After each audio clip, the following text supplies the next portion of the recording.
This lesson's about expected value. This is pretty much the heart of what we're going to be doing. This is how you really evaluate your chances of winning or losing money in a game. So expected value of a $1 bet. We're always going to do this for $1 because it makes it really easy, or as easy as it can be.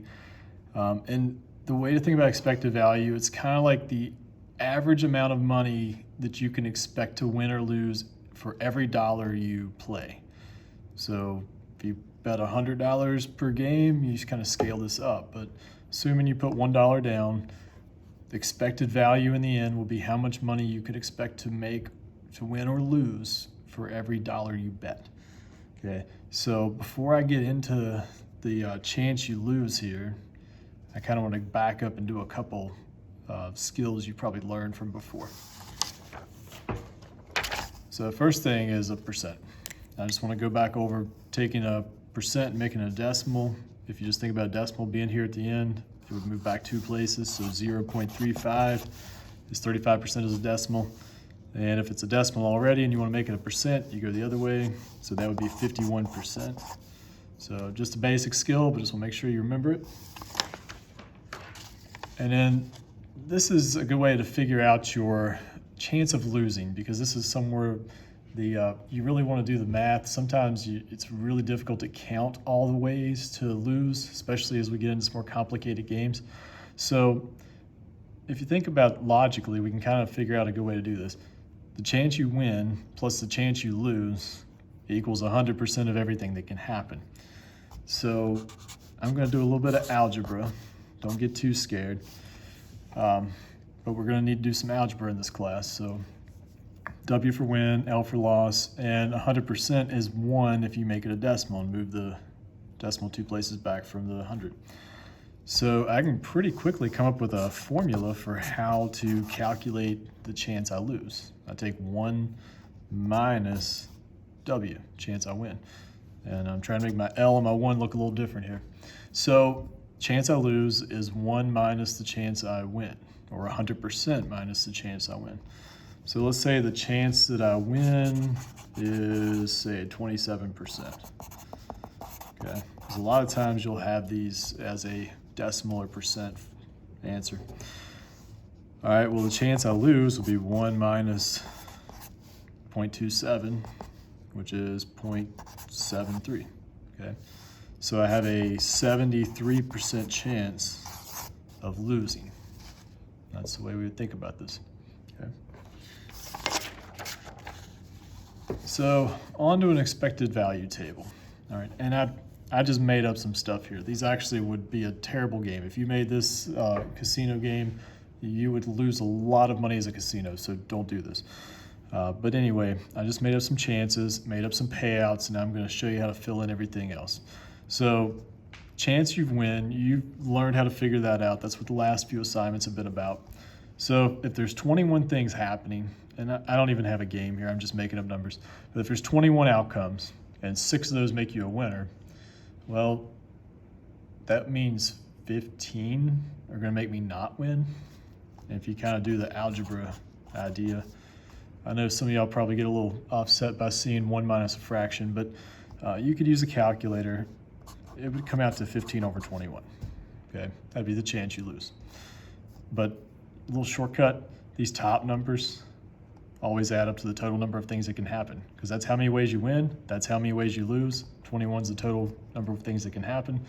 So that's kind of a little shortcut. Just subtract these two, and that's the number of ways to lose. So 21, if there's 21 ways to play, 4 make you a winner, 17 make you a loser. And if only 2 made you a winner, then 19 would make you lose, okay? So there's our chances of losing, chances of winning, chances of losing, okay? All right, the way you get your expected value if you win is you multiply the chance that you win, so let's put it in words, chance win times the payout, okay? So in this case, I've got a 6 out of 21 chance of winning, and if I win for a $1 bet, it's 3-to-1 payout, so I win $3, okay? So if I win this one, I get about 85 cents. That's what I can expect. Okay. Well, I'll put a little cent symbol instead of the dollar there. Okay, so I can expect to win about 85 cents. Okay. For lose, pretty similar. Chance you lose times your payout. So the chance I lose was 15 out of 21 times my payout. Well, if I bet $1 and I lose, then I lose that dollar I bet. It's as simple as that. I mean, it's whatever you put on the table. If you lose, that's what you lose. So if we work that out, make it a decimal, it's about 71 cents. And there you go with the decimal. Let's just put a cent symbol. So if you subtract those, sorry, I'm getting ahead of myself. To get the net expected value, you just take the chance that you win minus the chance that you lose. I'm sorry, I said chance. Take the expected value of winning minus the expected value of losing. Okay, just subtract these two things from each other. So if I have an 85, let me just scratch that out. If I've got 85 cents I can expect to win each time I play, minus 71 cents each time I can expect to lose 71 cents every time I play, then that comes out to 14 cent. I can expect to win 14 cents each time I play. That's what that would mean. Okay, so let's run through a couple more times just so you can really see this. I know it's usually a lot to take in the first time. Rewatch as you need to until you get it. That's one advantage I've got here with the video is you get to watch it over and over if you need to and really till it sinks in. So, all right, chance I win 4 out of 21, chance I lose 17 out of 21, payout 5 to 1. So the chance I win in that situation, get that winning expected value is 4 out of 21 times the amount of money I would win if I do win, which would be $5. Okay, and if that happens, I get about 95 cents. That's my expected value if I win. Okay, the chance that I lose is 17 out of 21, and we're doing a $1 bet. So if I lose $1. And that's about 80 cents.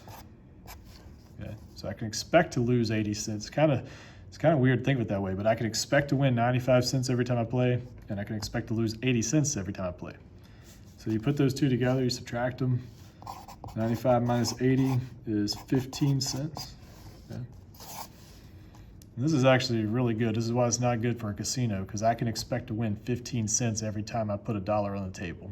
As a casino, they don't want that happening. And you would definitely expect to see negative numbers over here in your net expected value.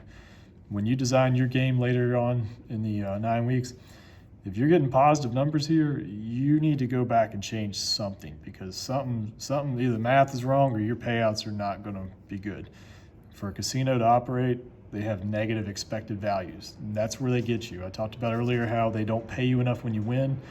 It's because you can expect on average to lose money every time you walk up to the table. That's where a casino gets you. All right, let's do one more. Hopefully you're starting to kind of get it now, and hopefully this will help solidify that. So let's say there's a 2 in 21 chance that I win. Okay, multiply that by the amount of money I win if I do. So in this case, it's a 10 to 1 payout. For a $1 bet, I would win $10. So that one also comes out to about 95 cents. Okay. Now, if I lose, there's a 19 in 21 chance that I lose. But it's a $1 bet, so I lose $1. And another pattern here, you're just basically multiplying by the 10s what I win, the 1s what I lose. You just use these numbers to multiply by. That's actually definitely what's happening. And in this case, it's about 90 cents. Okay, so subtract those two. And in this case, I would expect to win about 5 cents per round. Okay, so if I'm looking at this game from a standpoint of trying to make the most money possible, definitely want to be putting my money on whatever this bet is. This one that pays 5 to 1, because in the end, even though this one's got a bigger payout, this one on average makes more money. And that's the kind of thing you want to do when you're analyzing the game. You look for the part that's going to win you the most money on average, or in the case of most casino games, lose the least amount of money on average. All right, so keep watching. Watch it over again if you need to. Post questions if you need to, and we can certainly go back through this, go through some examples. But keep at it, and let me know how it goes.